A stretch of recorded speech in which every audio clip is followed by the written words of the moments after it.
पत्रिका का लोकार्पण हो चुका है और सभी महाविद्यालय के शिक्षकगण को ये मिल जाएगा जब भी हमारा महाविद्यालय जब खुलेगा तब। अब इसके साथ ही मैं आमंत्रित करना चाहूंगी अपने मुख्य अतिथि को, क्योंकि उनकी व्यस्तता को देखते हुए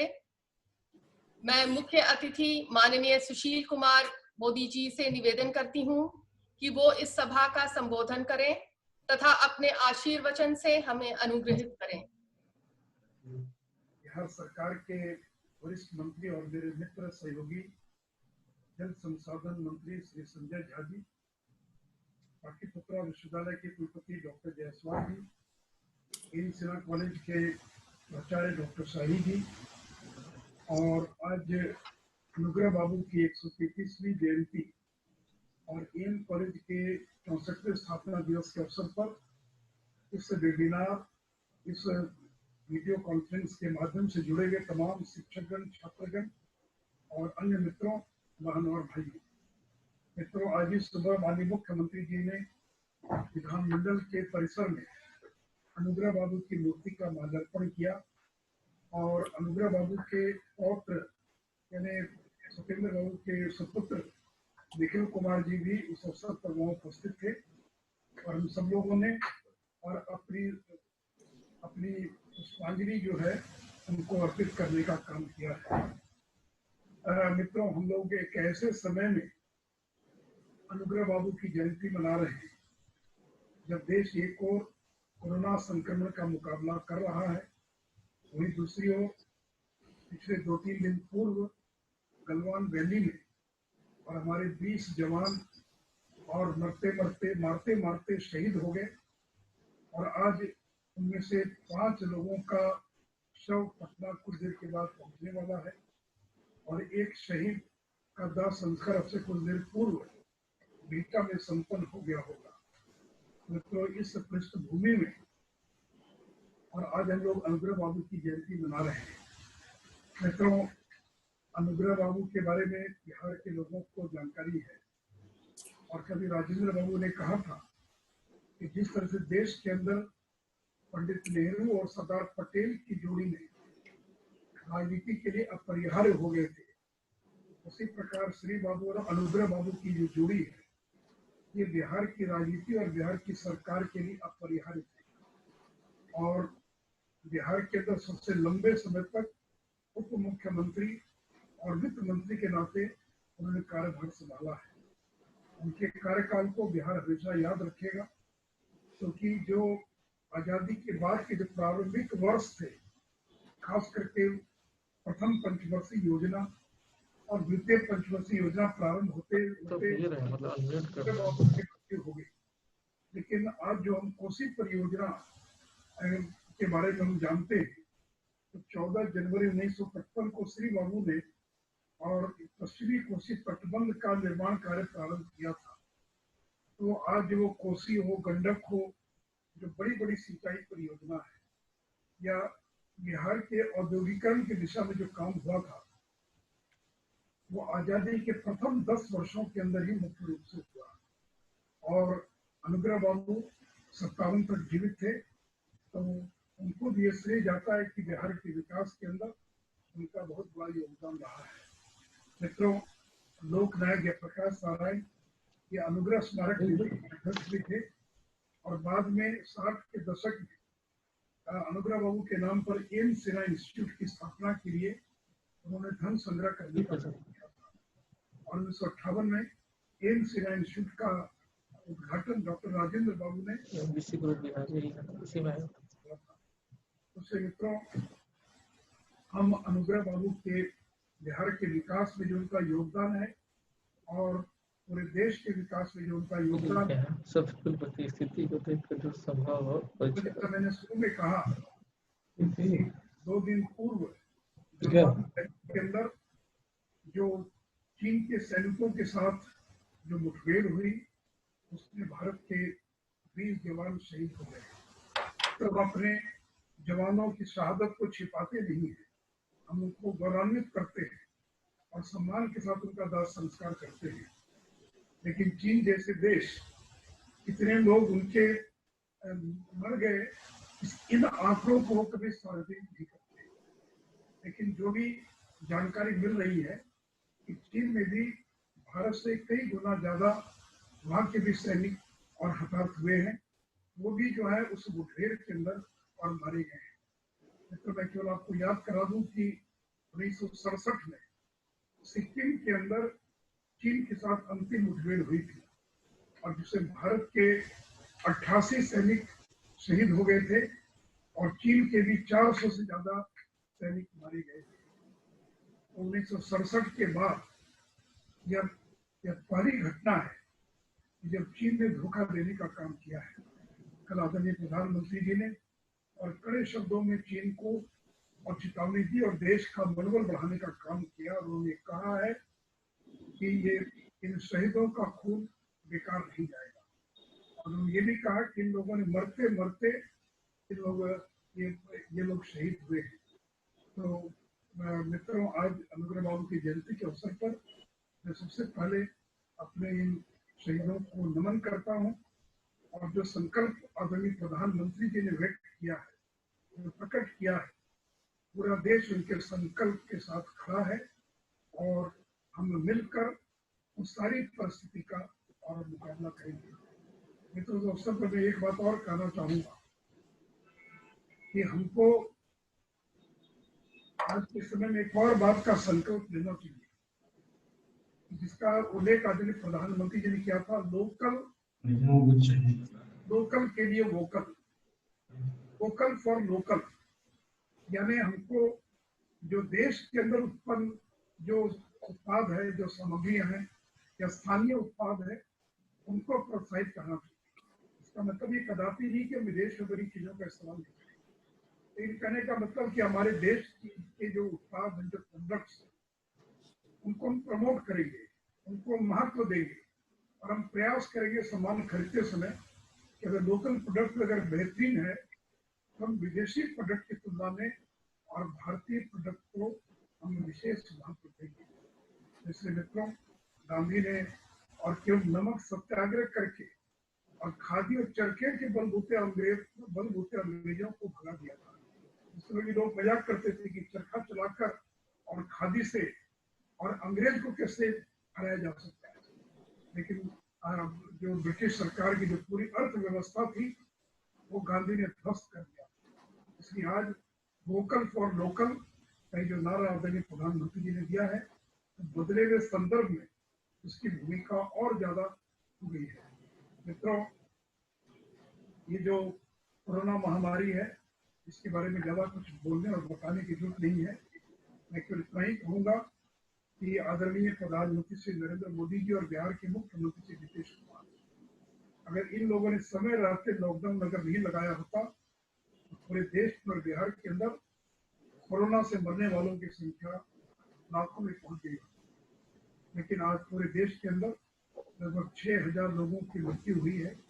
और बिहार के अंदर भी आंकड़ा 40 तक अभी पहुंचा है। और मुझे पूरा विश्वास है कि आगे आने वाले दिनों में हम कोरोना संक्रमण को नियंत्रित करने में और सफल होंगे। और जैसा आदरणीय प्रधानमंत्री जी ने कहा है, इसकी ना कोई दवा है ना कोई टीका है, इसकी एक ही दवा है, वो है मास्क लगाना। तो सार्वजनिक स्थल पर जब जाएं तो मास्क का इस्तेमाल करें और शारीरिक दूरी बनाकर रखें और स्वच्छता का ध्यान रखें। और उससे मैं एम कॉलेज के डॉक्टर शाही जी और सभी शिक्षकों से भी अपील करूंगा, जब भी सामान्य स्तर पर कक्षाएं प्रारंभ होगी या कॉलेज प्रारंभ होगा, तो कड़ाई के साथ लोग मास्क का इस्तेमाल करें। बिना मास्क पहने कोई प्राध्यापक, कोई विद्यार्थी कॉलेज में ना आए, न कोई कर्मचारी ना आए, और हम दूरी बनाकर रखें। क्योंकि देखिए, जब तक वैक्सीन का निर्माण नहीं हो जाता है, तब तक कोरोना के साथ हमको जीना पड़ेगा। और इसे घबराने की भी जरूरत नहीं है, क्योंकि केवल जो फर्टिलिटी रेट है वो 3% से भी कम है। यानी कि 100 लोगों को अगर ये बीमारी हो जाए तो अधिकतम 3 लोगों की मृत्यु और उससे होती है भारत में, और 80-90 लोग तो यूं ही ठीक हो जाते हैं। इसे कोरोना से डरने की जरूरत नहीं है, बल्कि कोरोना के साथ हमको जीना सीखना पड़ेगा।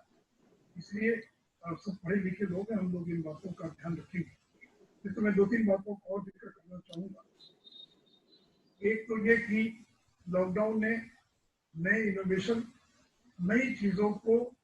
और प्रकट होने का मौका दिया है, जिसको न्यू नॉर्मल कहते हैं। कि जो न्यू नॉर्मल, लोगों को लगता था कि कॉलेज बंद हो गई, स्कूल बंद है, बच्चों की शिक्षा कैसे हो। आज भी स्कूल और कॉलेज बंद है, और ये लगता नहीं कि 15 अगस्त के पहले देश भर में स्कूल और कॉलेज प्रारंभ हो पाएंगे। तो ऐसे लॉकडाउन की स्थिति में बच्चे पढ़ाई से वंचित न रहे, स्कूल और कॉलेज के पढ़ने वाले विद्यार्थी वंचित न रहे, और इसके लिए जो केंद्र की सरकार और बिहार सरकार ने प्रयास किया है, आज उसी का परिणाम है कि लॉकडाउन के बावजूद बच्चे ऑनलाइन तरीके से और शिक्षा प्राप्त कर रहे हैं। और उसी सूत्र में मैं बताना चाहूंगा कि बिहार सरकार ने दूरदर्शन पर 5 घंटे का, प्रतिदिन 5 घंटे का स्लॉट बुक किया है, और कक्षा 1 से लेकर 12 तक, यानी सभी कक्षाओं के लिए आधा घंटा 1 घंटा समय निर्धारित है। और उस दौरान कक्षा 1 से लेकर 12 तक के बच्चों को प्रतिदिन उनकी ऑनलाइन क्लासेस हो रही है। और मैं सभी बच्चों से भी आग्रह करूंगा कि भले मोबाइल किसी के घर में हो ना हो, लेकिन आज बिहार के अंदर टीवी लगभग हर घर के अंदर है, या जिसके घर में नहीं तो अगल बगल में टीवी है, तो आप टीवी का इस्तेमाल करें। और जो दूरदर्शन पर बिहार सरकार के द्वारा कक्षा 1 से लेकर 12 तक के लिए जो 5 घंटे का ऑनलाइन क्लासेस हो रही है, उसमें आप अवश्य भाग लें। साथ ही साथ ये भी बताना चाहूंगा कि बिहार सरकार ने एक वेबसाइट विकसित की है, जिसमें कक्षा 1 से लेकर 12 तक की जो कोर्स की किताबें हैं, उन सारे टेक्स्ट बुक को उसमें अपलोड कर दिया गया है। कोई भी व्यक्ति जाकर उसका प्रिंट निकाल सकता है,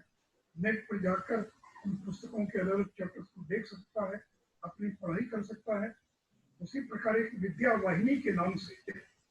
एक ऐप हम लोगों ने विकसित किया है, और इस विद्या वाहिनी ऐप पर कोई जाकर जितने टेक्स्ट बुक है उसके किसी भी चैप्टर को डाउनलोड कर सकता है, उसको पढ़ सकता है और उसको देख सकता है। और उसी प्रकार बिहार सरकार ने और उन्नयन बिहार के नाम से कार्यक्रम अगस्त महीने से प्रारंभ किया है, और जिसमें अभी तक बिहार के 5700 जो हाई स्कूल से उच्च विद्यालय हैं वो उसके तहत आच्छादित हैं। और इससे स्मार्ट क्लासेस इन 5700 उच्च विद्यालयों में टीवी क्लासरूम में ये ऊंची 9th और 10th के बच्चों के लिए और टीवी स्क्रीन लगी है, और ई कंटेंट है, और ई कंटेंट के माध्यम से, वीडियो के माध्यम से उनको दिखाया जाता है, उनको पढ़ाया जाता है। और मुझे बताते हुए खुशी है कि 5700 से ज्यादा विद्यालयों के अंदर स्मार्ट क्लासेस ये अगस्त महीने से ही हम लोगों ने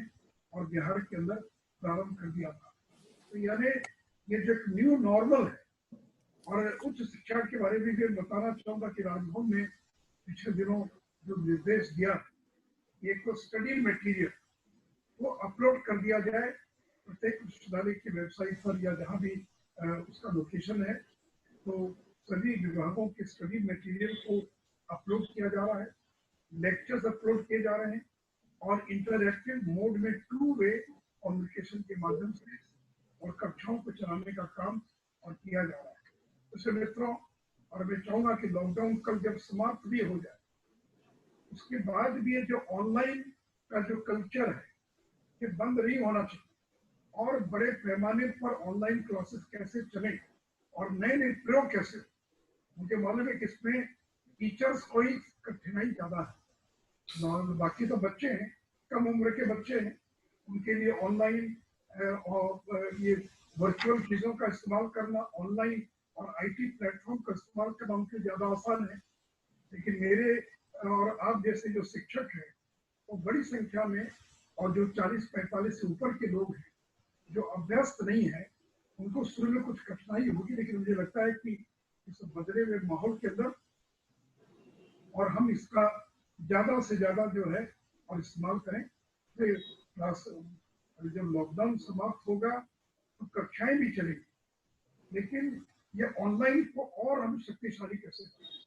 और एक बड़ा माध्यम कैसे बनाएं, और आगे आने वाले दिनों में हम इसका भी विचार करेंगे कि बिहार के प्रत्येक बच्चे को किस तरह से मोबाइल या टैबलेट उपलब्ध हो सके। लेकिन मैं आपको बता दूं कि आज बिहार के अंदर 10 करोड़ से ज्यादा मोबाइल, बिहार की आबादी 12 करोड़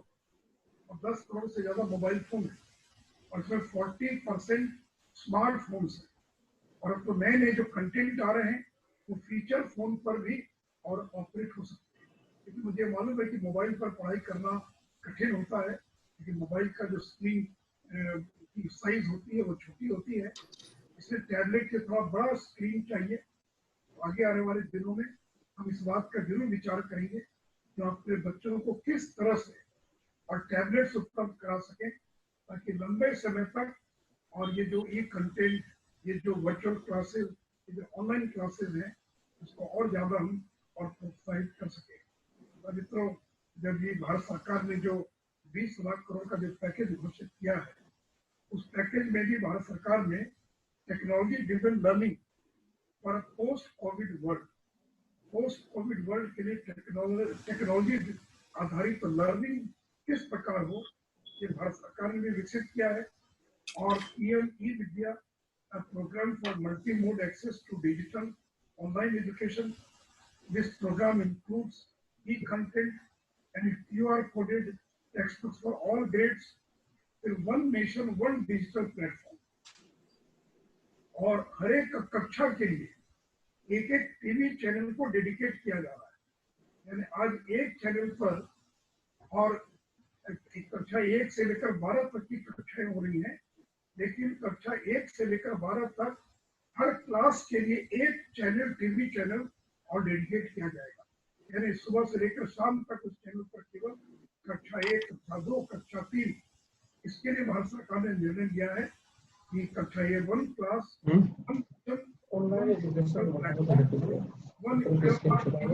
पर क्लास। इसके अलावा बड़े पैमाने पर रेडियो, कम्युनिटी रेडियो और पॉडकास्ट, इसका भी इस्तेमाल किया जाएगा। साथ ही top 100 universities will be permitted to automatically start online courses by 30 May 2020। तो मित्रों, बिहार की सरकार और केंद्र की सरकार दोनों मिलकर इस चुनौती को अवसर में बदलने का काम करते हैं। जैसे मित्रों, आज जब हम इस बदली हुई परिस्थिति में और इस वेबिनार के माध्यम से आज हम अनुग्रह बाबू की जयंती मना रहे हैं, तो हमको ये संकल्प लेना है कि अनुग्रह बाबू का और श्री बाबू के सपनों का जो बिहार था, और 62 में श्री बाबू की मृत्यु हो गई और बिहार का विकास रुक गया। यानी बिहार का जो विकास हुआ वो आजादी के बाद 62 तक विकास हुआ। बरौनी का खाद कारखाना हो, फर्टिलाइजर हो, बिजली का कारखाना हो, सिंदरी का फर्टिलाइजर हो या बरौनी का फर्टिलाइजर हो, यानी जो HEC हो, बोकारो हो या इरिगेशन के प्रोजेक्ट्स हो, ये 62 तक जो विकास हुआ, उसके बाद 50 साल तक बिहार का विकास रुक गया। और मैं गर्व के साथ कह सकता हूँ कि जब 2005 में जब श्री नीतीश कुमार बिहार के मुख्यमंत्री बने, तो फिर बिहार विकास की पटरी पर लौट कर आया है। हम ये संकल्प लेते हैं आज के दिन कि हम अनुग्रह बाबू के सपनों का बिहार बनाएंगे, एक विकसित बिहार बनाएंगे। इन्हीं शब्दों के साथ आप सभी लोगों को और खास करके डॉक्टर शाही जी को, जिन्होंने मुझे मौका दिया कि मैं अनुग्रह बाबू की जयंती में शामिल होकर अपने विचार व्यक्त कर सकूं, इन्हीं शब्दों के साथ मैं अपनी बात समाप्त करता हूं। और क्योंकि मुझे इसके बाद एयरपोर्ट जाना है, तो इसलिए मैं इस वेबिनार से और अपने आप को मैं छुट्टी चाहूंगा। इन्हीं शब्दों के साथ फिर से एक बार अनुग्रह बाबू के चरणों में अपना सर झुकाता हुआ अपनी बात समाप्त करता हूँ। धन्यवाद सर। हम सब भी AN कॉलेज के परिवार शहीदों को नमन करते हैं, और आपने जैसा बताया, हम सबकी कोशिश रहेगी for the promotion of local products. और जैसा कि आपने बताया कि कोरोना महामारी अभी खत्म नहीं हुई है, लॉकडाउन के बाद भी हमें न्यू नॉर्मल, एक नए सामान्य के साथ रहना है, और इसके साथ हमें जीना सीखना होगा। और जब भी हमारी कॉलेज खुलेगी, हम सभी प्रिकॉशन लेंगे कि शारीरिक दूरी बनाए रखें, मास्क का उपयोग करें और सैनिटाइजर का उपयोग करें। हम लोगों ने इस चुनौती को एक अवसर में बनाया है। लगातार हम लोगों ने फैकल्टी डेवलपमेंट प्रोग्राम्स करवाए, इसके साथ साथ वेब लेक्चर सीरीज की भी शुरुआत की और ऑनलाइन टीचिंग भी लगातार चल रहा है और हम इसे लॉकडाउन के बाद भी जब क्लासेस की शुरुआत हो जाएगी इसे कायम रखेंगे। इट इज ट्रू कि जो बच्चे हैं they are more tech savvy, लेकिन हमारे जो शिक्षकगण हैं उन लोगों ने भी इसे सीख लिया है और वो भी लगातार ऑनलाइन टीचिंग कर रहे हैं डिफरेंट एप्स के साथ, और हम आपके बताए हुए मार्ग पर चलेंगे। बहुत बहुत धन्यवाद सर। विशिष्ट अतिथि श्री संजय कुमार झा जी से अब मेरा निवेदन है कि इस सभा को संबोधित करें। श्री संजय कुमार झा जी। जी जी जी, आवाज आ रही है मेरी? हाँ हाँ सर जी आ रही है। बिहारी विभूति के नाम से विख्यात डॉक्टर अनुग्रह नारायण सिन्हा जी का 133वीं जयंती पर नमन सर। ये 64th वर्षगांठ और इस अवसर पर महाविद्यालय के सभी शिक्षक कर्मी विद्यार्थियों की मेरी तरफ से उज्जवल भविष्य। ये बहुत गौरव की बात है कि हायर एजुकेशन में नॉर्मली देखा गया है कि जो क्वालिटी ऑफ एजुकेशन को लेके हमेशा क्वेश्चनेबल रहता है कि बिहार में प्रॉब्ली और एजुकेशन में तो बहुत सारा हुआ, लेकिन हायर एजुकेशन के क्वालिटी पर, गुणवत्ता पर क्वेश्चन मार्क कहीं न कहीं रहता है। उस परिस्थिति में शिक्षा और शोध के क्षेत्र में कई विशिष्ट उपलब्धियां प्राप्त करना, यूनिसेफ, BARC आदि प्रतिष्ठित संस्थानों के अनुदान से कई रिसर्च प्रोजेक्ट और यह महाविद्यालय काम कर रहा है। और जैसे अभी UGC ने इसे कॉलेज विद पोटेंशियल फॉर ने तीसरी बार ग्रेड A में रखा है। मैं धन्यवाद देता हूँ शाही जी का जो प्रिंसिपल है, वाइस चांसलर साहब का इस कार्यक्रम में है। हमसे पहले जो हम लोगों के माननीय उप मुख्यमंत्री जी जो अभी बोल रहे थे, रत्ना अमृत जी का, और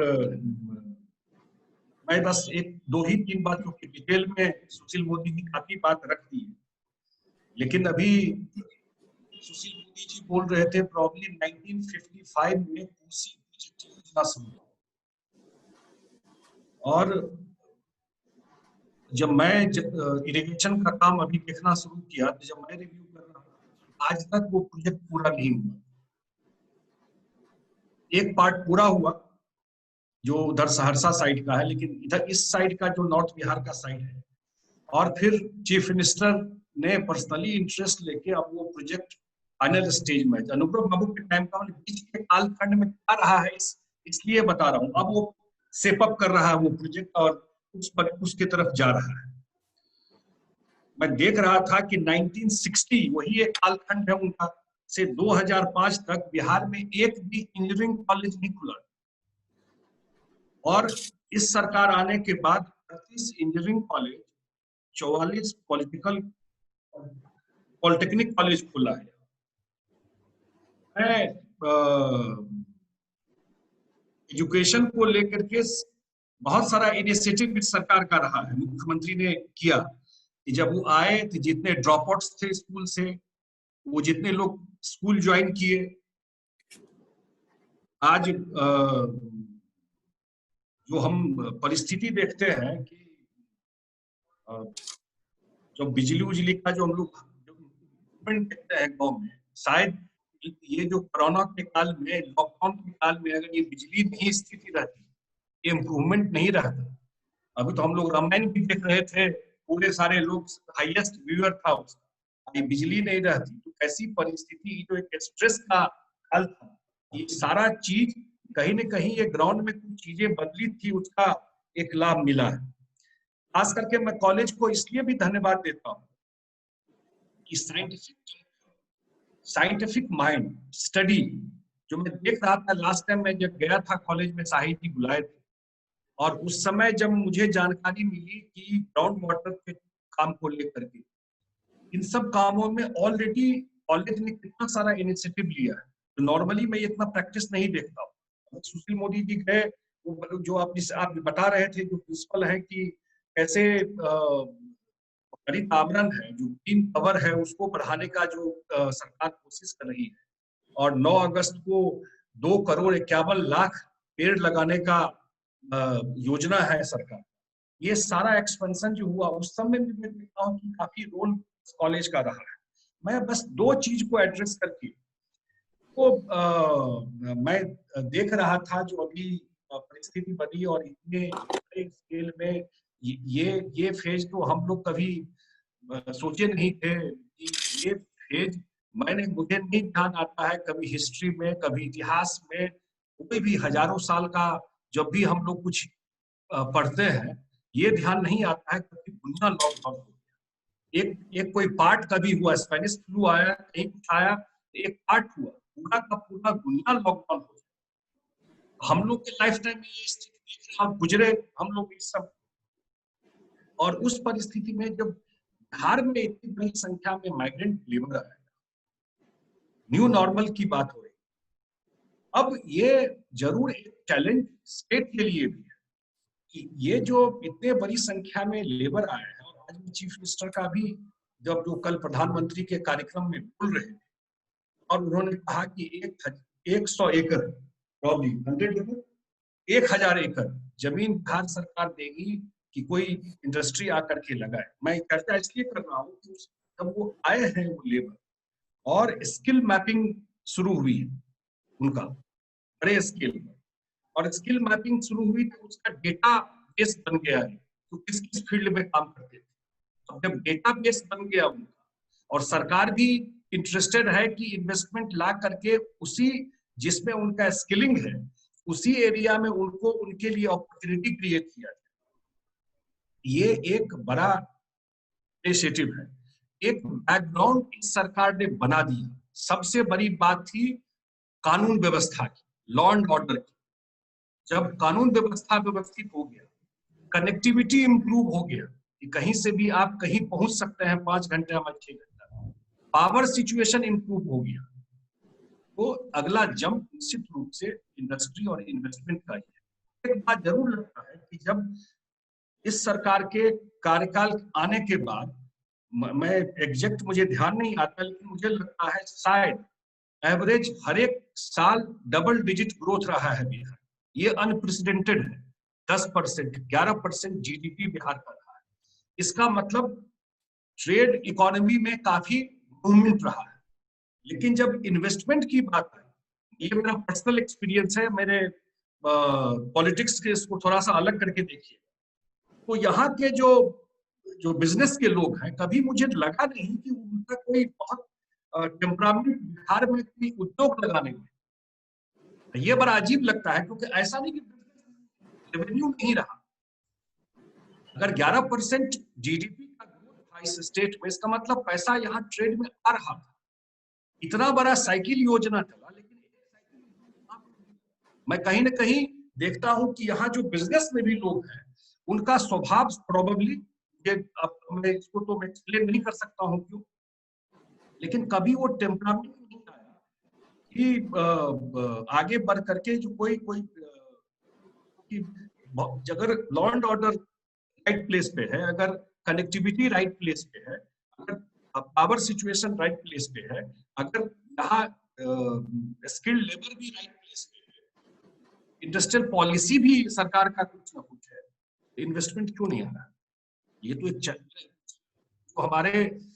साथी बैठे हुए हैं, जरूर इस पर थोड़ा अगर कुछ कर सके, इस पर कुछ विश्लेषण और रिसर्च, ये एक समझने वाली लैंड ऑफ स्टेट है। लेकिन ये कोई नहीं कर सकता है कि जो एक एवेन्यू, एक जो इन्वेस्टमेंट के लिए चाहिए वो स्टेट में नहीं है, वो है।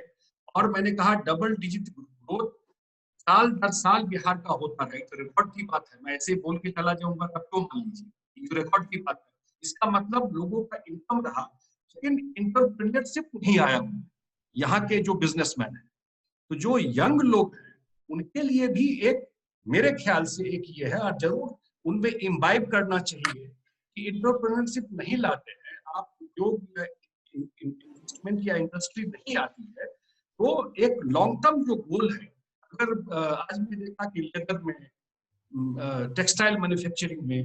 मैं देखा कि मेडिकल इक्विपमेंट्स में, आईटी के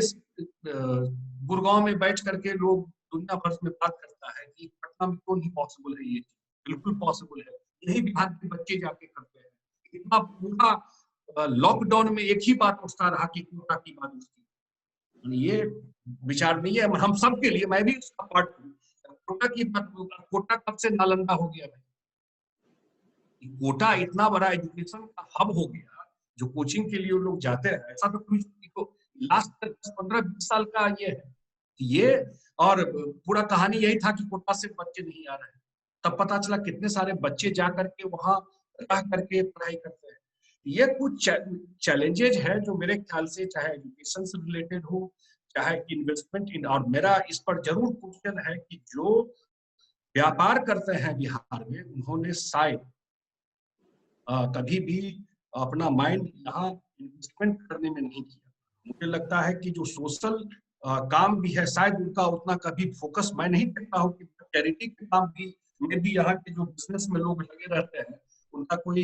इस सब क्राइसिस में भी कोई चैरिटी का काम करता है, मुझे नहीं दिखाई पड़ता। तो कहीं ना कहीं एक डिस्कनेक्ट है और एक चैलेंज भी है। लेकिन इतना मैं जरूर जानता हूँ कि अगर नीतीश कुमार जी ने 2 चीज कहा है, लास्ट में डिपार्टमेंट से रिलेटेड चीज है, वो ये है कि अगर अगली बार अपॉर्चुनिटी मिलेगा, इस सरकार को अगर मौका मिलता है, तो हर एक खेत को पानी पहुंचाए। ये एक बड़ा चैलेंज है। कंप्लीट एग्रीकल्चर सेक्टर को इग्नोर करने का उन्होंने एक, और लोग पब्लिकली कोई एक पोजिशनिंग लेते हैं, अगर बात बोलते हैं तो जरूर कोशिश करते हैं, और कोशिश ही नहीं करते हैं, उसको इम्प्लीमेंट करके दिखाते हैं। ये एक चैलेंज दिया है। और दूसरा है कि जो माइग्रेंट लोग आए हैं या आगे जो परिस्थिति, जो मैंने जो बिहार से नहीं जाना चाहे, तो बिहार में अपॉर्चुनिटी मिले, जो मैं देख रहा हूँ उनका इनिशिएटिव या नेक्स्ट आने वाले टाइम में बिहार में जरूर इन्वेस्टमेंट, एक काम और उसमें और भी स्कोप था होने का, निश्चित रूप से आने वाले टाइम में उस सेक्टर में भी डेफिनेटली आने वाले टाइम में सरकार का जब ध्यान पहले भी, लेकिन टाइम एंड कितना फोरम से देखा कि जो सीडी रेशियो है, बैंक के लोगों को एड्रेस कर रहे थे सीएम, अब बता रहे थे कि यहाँ का पैसा दूसरे जगह जाके इन्वेस्ट होता है, लेकिन जब यहाँ पर इन्वेस्टमेंट की बात होती है तो बैंक लोन नहीं देता। इसका मतलब यहाँ के जो, मेरा क्वेश्चन जरूर यहाँ के जो बिजनेस कम्युनिटी के लोग हैं, पता नहीं राइट फोरम है कि नहीं साहिल जी, लेकिन मैं अपनी बात रख रहा हूँ, वो कभी उनका माइंड उस तरफ गया नहीं कि यहाँ पर भी उद्योग लगाया जा सकता है, ऐसा रहते हुए भी। और सरकार का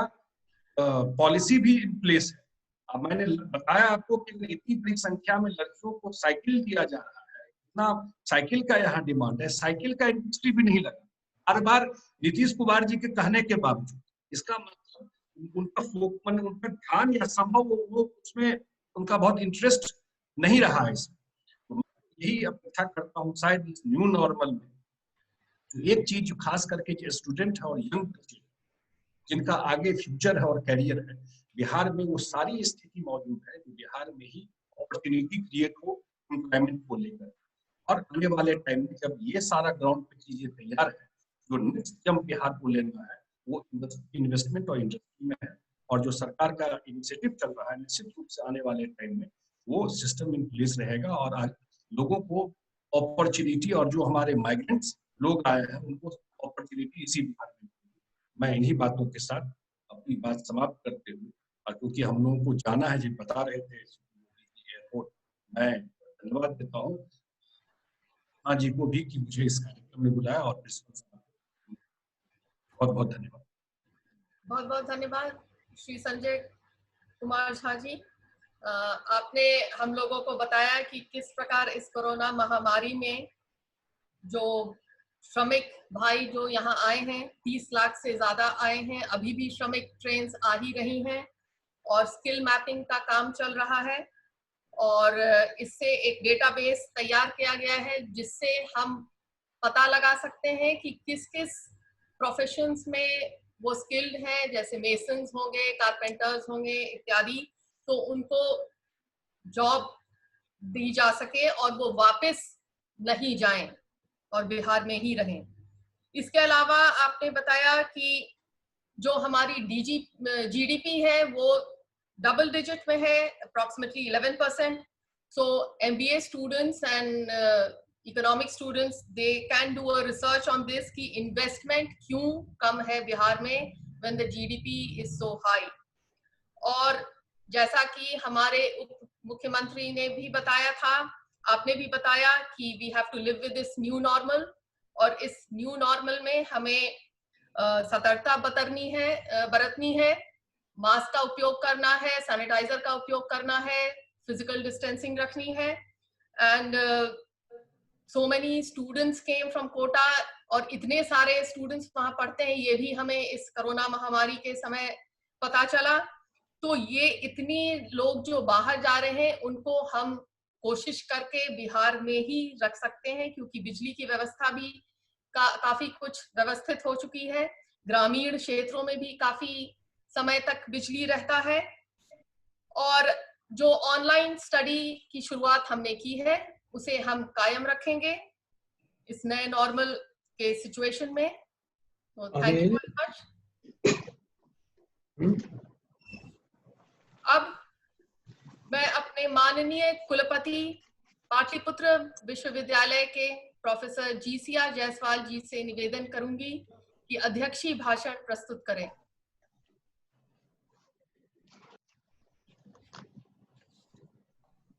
आज इस अनुग्रह जयंती सह स्थापना दिवस समारोह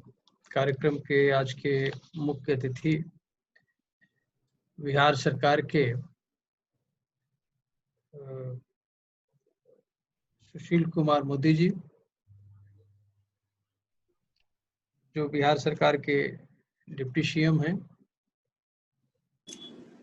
और इस कार्यक्रम के विशिष्ट अतिथि संजय कुमार झा जी, जो माननीय जल संसाधन विभाग के मंत्री हैं, और इस कॉलेज के प्राचार्य प्रोफेसर SP साई जी, और यहाँ उपस्थित विश्वविद्यालय के कॉलेज के आचार्यगण, जो हमारे समूह के शिक्षक संघ के अध्यक्ष प्रोफेसर कमलनाथ मिश्र जी, और इस कार्यक्रम का संचालन कर रही प्रोफेसर रत्ना अमृत जी, और इस कार्यक्रम में जितने भी इसके कार्यकारिणी के सदस्य हैं गण, इस स्थापना दिवस के अवसर पर मैं अपने कुलपति के रूप में विश्वविद्यालय की तरफ सबके प्रति जो है आभार प्रकट करता हूं, शुभकामना भी देता हूं। अभी अभी हम लोगों के सम्मुख बिहार के डिप्टी CM साहब ने चाइना के बारे में बहुत सारी जो रिलेवेंट इश्यूज है उसके बारे में काफी कुछ डिस्कस किया। तत्पश्चात जल संसाधन मंत्री माननीय श्री संजय झा साहब ने भी बहुत सारी रिलेवेंट चीजें हमारे एजुकेशन से संबंधित कोरोना के संदर्भ में बहुत सारी विस्तृत रूप से चर्चा किया। अंत में अध्यक्षीय उद्बोधन के लिए मुझे उद्बोधन करना है। इसको बहुत ही संक्षिप्त में मैं इस बिहार की विभूति के बारे में, इनका प्रारंभिक जीवन कैसा रहा, इनका राजनीतिक जीवन कैसा रहा, और इनकी शिक्षा कहाँ हुई, और स्थापना दिवस के बारे में अंत में हम समाप्त करेंगे। जैसा कि हम जानते हैं कि इस बिहार के विभूति महान स्वतंत्रता सेनानी बिहार के पहले उप मुख्यमंत्री एवं वित्त मंत्री डॉक्टर अनुग्रह नारायण सिंह को बिहार के लोग बाबू साहब के नाम से ही जानते हैं।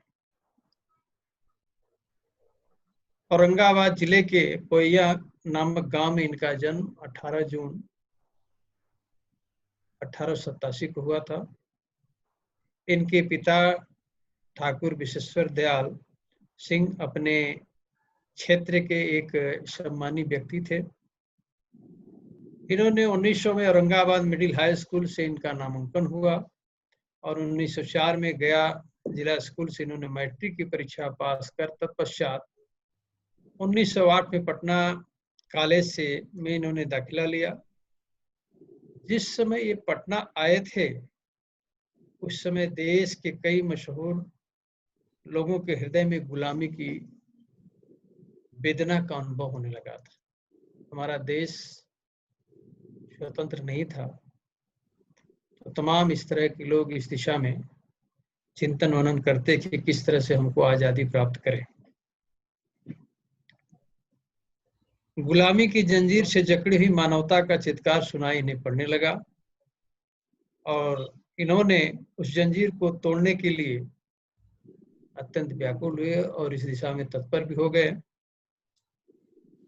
उस समय सुरेंद्र नाथ बनर्जी जी और अरविंद घोष जैसे महान आत्माओं का प्रादुर्भाव हो चुका था और इन दोनों महापुरुषों का अनुग्रह बाबू जी के हृदय में गहरा प्रभाव पड़ा। इसका परिणाम यह हुआ कि इन्होंने भारत माता की सेवा के प्रति इनके मन में अगाध प्रेरणा जागृत हुई और इन्होंने देश की आजादी के लिए रात दिन सोचने लगे। उसी समय सैफुद्दीन जी के नेतृत्व में बिहारी छात्र सम्मेलन नामक संस्था का गठन हुआ, जिसमें हमारे देश रत्न और हमारे भारतवर्ष के राष्ट्रपति डॉक्टर राजेंद्र बाबू और अनुग्रह बाबू जैसे मेधावी छात्रों को इस क्षेत्र में काम करने का अवसर प्राप्त हुआ। जहां तक इनके अनुग्रह बाबू जी के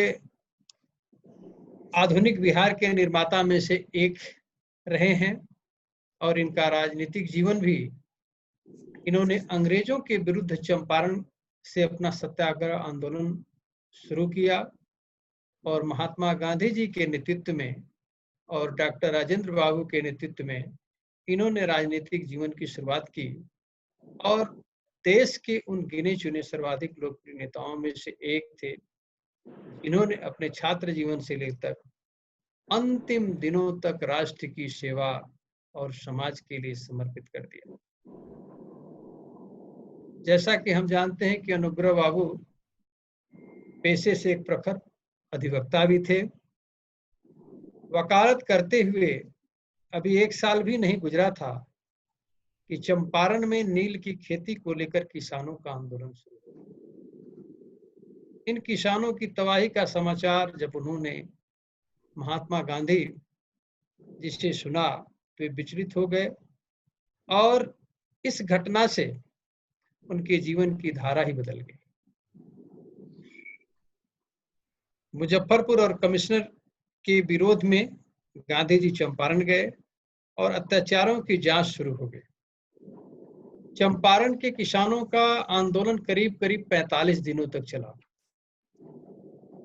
लेकिन अनुग्रह बाबू लगातार इसके लिए तत्पर रहे और प्रयास करते रहे। स्वावलंबन और आत्मनिर्भरता का पाठ इन्होंने गांधी जी के आश्रम से ही सीखा था और चंपारण आंदोलन को सफल बनाकर 1917 में वे पटना लौटे तो उनका आत्मबल और भी मजबूत हो चुका था और उनका जीवन काफी संबल हो चुका था। इसके तत्पश्चात इन्होंने अपने राजनीतिक जीवन में 1920 में नागपुर में कांग्रेस के वार्षिक अधिवेशन में भाग लिया और 1929 में सरदार पटेल ने किसान संगठन के सिलसिले में जब वे बिहार का दौरा कर रहे थे तब अनुग्रह बाबू हर जगह उनके साथ थे। 26 जनवरी 1930 को सारे देश में स्वतंत्रता की घोषणा पड़ गई थी अनुग्रह बाबू को भी कई स्थानों पर घोषणा पत्र पढ़ना शुरू कर दिया। तत्पश्चात नमक सत्याग्रह आंदोलन के क्रम में देश के कई स्थानों पर हमारे देश के राष्ट्रपिता महात्मा गांधी जी ने के साथ उन्होंने देश का दौरा किया। तत्पश्चात 1933 में इन्हें जो है पटना में ही गिरफ्तार कर लिया गया और उन्हें 15 महीने की सजा हुई और हजारीबाग के जेल में, जो इस समय झारखंड में है, इनको बंद कर दिया गया। जिस समय वे जेल में थे, बिहार के इतिहास में विख्यात प्रलयंकारी भूकंप आया था और इस हृदय विदारक समाचारों को पढ़कर उनका हृदय दर्द से करा उठा और जेल में 3 हफ्ते रहने के बाद उन्होंने छोड़ दिया गया और छूटते ही अनुग्रह बाबू ने राजेंद्र बाबू के साथ जो राहत कार्य थे उसमें जुट गए और मानवता की सेवा के लिए कंधे से कंधे मिला करके इन्होंने समाज के उत्थान के लिए कार्य किया। कई इन्होंने शहरों का दौरा किया और राजेंद्र बाबू जी की अध्यक्षता में एक कमेटी बनी और जिसके वाइस प्रेसिडेंट इनको नियुक्त किया गया। 1940 में रामगढ़ में कांग्रेस का अधिवेशन हुआ जिसका पूरा दायित्व इन्हें दिया गया और इन्होंने इस अधिवेशन की अध्यक्षता पूरी तन्मयता के साथ किया। पुनः इन्हें 1941 में इनको उस समय गिरफ्तार भी कर लिया गया, 41 में इनको रिहा कर दिया गया और 8 गते 41 को जब गांधी जी ने एक नारा दिया था, डू और डाई, करो या मरो का नारा दिया, तब गांधी जी को गिरफ्तार कर लिया गया और कांग्रेस की कमेटियां जब जितनी भी बनी थी सब जब्त कर दी गई। बहुत सारे नेता जहां के तहां गिरफ्तार कर लिए गए। 1937 में से लेकर 57 तक अनुग्रह बाबू बिहार के विधानसभा के विधायक दल के उपनेता भी रहे और देश जब आजाद हुआ, ये बिहार के पहले उप मुख्यमंत्री एवं वित्त मंत्री बनाए गए। तत्पश्चात इनका इस महापुरुष का निधन 5 जुलाई 1957 को पटना स्थित इनके निवास पर हो गया और बिहार के प्रथम मुख्यमंत्री श्री कृष्ण सिंह और अनुग्रह बाबू जी की जोड़ी आज भी बिहार के इतिहास में एक मिसाल के रूप में मानी जाती है। ये इनका जहां तक रहा प्रारंभिक और राजनीतिक जीवन रहा। जो तीसरा पक्ष है कि किस तरह का इनका शैक्षणिक योगदान रहा, जिसका जीता जागता उदाहरण आपका एन कॉलेज है, अनुग्रह नारायण सिंह कॉलेज है, जिसकी आज स्थापना दिवस हम मना रहे हैं और इन्होंने शिक्षा के क्षेत्र में अनेक ही महत्वपूर्ण योगदान दिया। बिहार में शायद ही ऐसा कोई जिला हो जहां उनके नाम से कोई महाविद्यालय या विद्यालय न हो, जैसे हमारे बाढ़ में ही है, कॉन्स्टिट्यूएंट कॉलेज है इनके नाम पर। और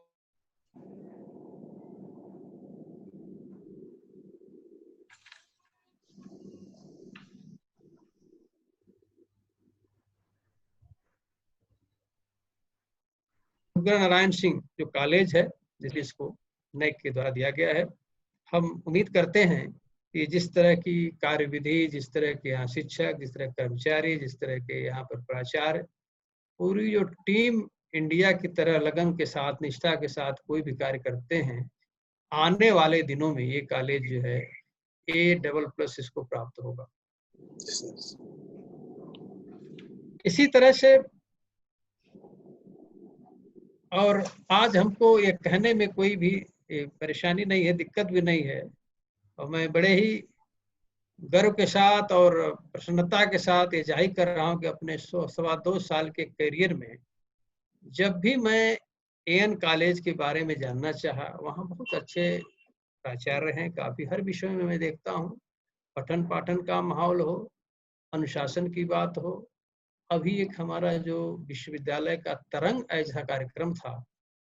उन्हीं के प्रांगण में इस तरह का कार्यक्रम तरंग हुआ है, आयोजन हुआ, जो बिहार सरकार का कार्यक्रम है। बहुत ही उच्च कोटि की व्यवस्था वहाँ पर प्रदान की गई। इसके लिए मैं इस स्थापना दिवस पर, ये अनुग्रह बाबू की देन है। जैसे पंडित मदन मोहन मालवीय जी ने काशी हिंदू विश्वविद्यालय की स्थापना किया, उसके कण कण में जो भी जिस परिसर में काशी हिंदू विश्वविद्यालय है, कहीं न कहीं महामना जी जो है हमेशा जीवित रहते हैं, व्याप्त रहते हैं, सब उनकी दृष्टि है, देखते रहते हैं। उसी तरह से अनुग्रह बाबू जिन्होंने इस महाविद्यालय की स्थापना किया है, जो बिहार के विभूति रहे हैं, हमको आने वाले दिनों में यह कहने में कोई संकोच नहीं है कि इस स्थापना दिवस पर कहता हूँ कि ए ही नहीं बल्कि बिहार का हमको तो लगता है कि सर्वश्रेष्ठ महाविद्यालय होगा। जहाँ तक स्थापना दिवस की बात है, ये उनकी 133वीं जयंती है और एएन पटना कॉलेज का 64वां स्थापना दिवस है। यह अत्यंत हर्ष का विषय है कि एएन कॉलेज पटना प्रतिवर्ष अपना स्थापना दिवस मनाता है और ऐसे शुभ अवसर पर उन महापुरुषों को हम नमन करता है जिसके नाम पर यह महाविद्यालय बना है तथा जिनके विकास में उनके पुत्र सत्येंद्र बाबू एवं उनके पोते निखिल बाबू का भरपूर योगदान रहा है। यही है अपनी परंपरा के प्रति उनके गहरा अनुराग और विरासत के प्रति बेहद सम्मान का भाव और अपनी संस्कृति के प्रति अटूट लगाव। आज इस अवसर पर महाविद्यालय अपनी वार्षिक पत्रिका जिसका अभी अनुग्रह ज्योति का भी प्रकाशन किया गया है, जो अत्यंत ही हर्ष का एवं गर्व का विषय है। मैंने कुछ इसकी लाइनें देखा है, बहुत ही इसकी क्वालिटी में भी देखें, लेकिन जो लेख भी इसमें अच्छे निकले हैं। मैं इसके लिए विशेष रूप से जिस पत्रिका के जो है संपादक हैं, हमको लगता है कि प्रोफेसर कलानाथ मिश्र जी ही होंगे, क्योंकि उनमें ही एक कला है जो इसको एक जो है अद्भुत रूप दे सकते हैं। और इसके लिए मैं विशेष रूप से कलानाथ मिश्र जी को बहुत बहुत अपने कुलपति के रूप में विश्वविद्यालय की तरफ से बधाई देता हूं। इसी तरह से आज इस अवसर पर मैंने विश्वविद्यालय के मुखिया होने के नाते आज सबसे पहले अपने परम पूज्य बिहार विभूति बाबू अनुग्रह नारायण सिंह के चरणों में अपनी श्रद्धा सुमन भी अर्पित करता हूं। साथ ही स्थापना दिवस के अवसर पर इस कर्मठ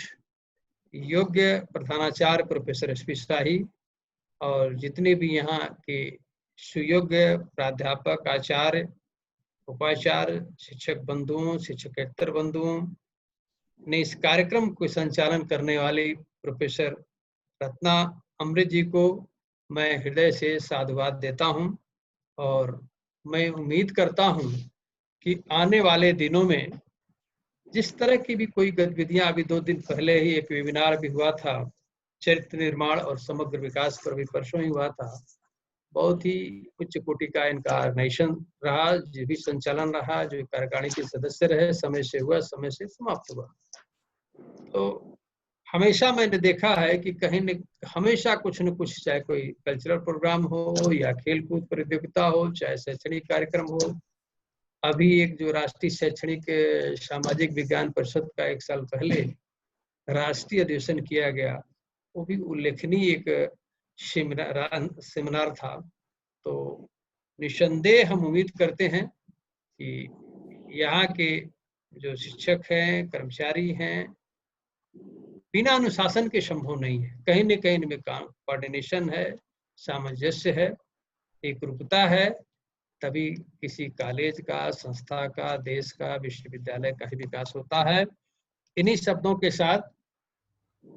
यहाँ की पूरी टीम के लिए जो आप लोग प्रयास कर रहे हैं, मैं एक शब्द कह करके वाणी को विश्राम देता हूँ। विशेष रूप से जो प्राचार्य हैं, यहाँ की जो पूरी टीम है, जो संपादक मंडल भी हैं और भी बहुत सारे हैं, विशेष रूप से जो मंत्री जी भी आए थे, हमारे डिप्टी सीएम साहब, झा साहब ने भी जो अच्छा उद्बोधन दिया है, क्योंकि कोरोना के बारे में बहुत सारी चीजें उन्होंने डिस्कस किया, शिक्षा के बारे में किया है। तो मैंने सोचा कि इनके अनुग्रह बाबू जी के जीवन परिचय, स्थापना, इनकी राजनीतिक करियर क्या रहा, शैक्षणिक क्या रहा, इस पर मैं कर करके बहुत ज्यादा ना कोरोना के ऊपर कहती, इस महामारी के दौर में भी, क्योंकि ये प्रोग्राम तो बहुत ही अच्छा होता, निसंदेह लास्ट ईयर जो हुआ था, माननीय मुख्यमंत्री जी आए थे, लेकिन ऐसी महामारी एक बाधा हम लोग के बीच में आई है, जिसका हम मनोवैज्ञानिक रूप से अभी आज ही एक व्हाट्सएप आया था राजभवन से कि हम परीक्षाएं कब कराएं। हम प्रपोज टेंटेटिव तो कर लेते हैं, लेकिन दिक्कतें ये हैं कि जुलाई में अगर हम परीक्षाएं कराते हैं, लेकिन जिस गति से ये कोरोना ऐसी बीमारी बढ़ रही है, ऐसे समय में जो सोशल डिस्टेंसिंग का ध्यान रखते हुए कैसे हम परीक्षा करा पाएंगे, हमारे लिए चुनौती है। तो ये बहुत ही कठिन दौर है कि कोई भी इस तरह का संक्रमण कहीं किसी छात्र को हो गया तो ये बहुत ही बड़ी कठिनाई हम लोगों के लिए हो जाएगी। इस दिशा में हम उम्मीद करते हैं कि आने वाले दिनों में, अभी तो 30 जून तक हमारा बंद ही है, जुलाई के महीने में कभी न कभी अगर फिजिकल मीटिंग हो गई, कम हुआ, कंट्रोल हुआ तो हम करते हैं, सभी प्राचार्यों का सुझाव भी लेंगे। तो इस दिशा में हमारी चिंता है कि छात्रों के जो पठन पाठन, जो परीक्षाएं जो लंबित पड़ी हुई हैं इस कोरोना बीमारी से, इस दिशा में भी आप अपने सुझाव हमको देने का प्रयास करें कि कौन कौन से तरीके हो सकते हैं जिसके माध्यम से, जैसे हम तो ई लर्निंग की परीक्षा उनको दे ही रहे हैं, क्लास ट्यूटोरियल उनको दे रहे हैं, लेक्चर दे रहे हैं वीडियो कॉन्फ्रेंसिंग से, ये सब सारी चीजें तो चल रही हैं, लेकिन मुख्य चीज है कि परीक्षाएं उनकी ड्यू हो चुकी हैं, कैसे परीक्षा कराई जाए। अभी जुलाई से एडमिशन भी कराना, सीबीएसई का रिजल्ट नहीं आया, तो दिन प्रतिदिन हम ऑफिस में तो जितनी बीमारी पूरी पीरियड में, अभी भी हमारा विश्वविद्यालय खुला हुआ है और जितने भी अति आवश्यक कार्य हो ही रहे हैं, लेकिन जो क्षमा और कार्य हैं इसके अतिरिक्त वो हम इस कठिनाई के कारण नहीं कर पा रहे हैं। इसमें आप विचार करें, अपने सुझाव भी दें, और हम उम्मीद करते हैं कि आगे भी इस तरह से आप कोई न कोई कार्यक्रम करते रहेंगे। एक बार पुनः इस स्थापना दिवस के अवसर पर आप सभी को बधाई देता हूं। ये कार्यक्रम आपका बहुत ही सफल रहा, और इन्हीं शब्दों के साथ मैं कहता हूं कि हमारी कोशिशों का असर देख लेना, हमारी कोशिशों का असर देख लेना, जो आप लोग प्रयास कर रहे हैं, निरंतर करते ही रहते हैं, कदम चूम लेंगे, सफर देख लेना। और आपके कॉलेज में यहाँ फिर से मौसम बदलने लगा है, समंदर में होगी लहर देख लेना। कोरोना कभी न कभी हारेगा, हम जीतेंगे, और हम श्रेष्ठ जो भी चुनौतियां होंगी उससे दूर होकर के हम विश्व विजयी होंगे। इन्हीं शब्दों के साथ जय हिंद, जय भारत।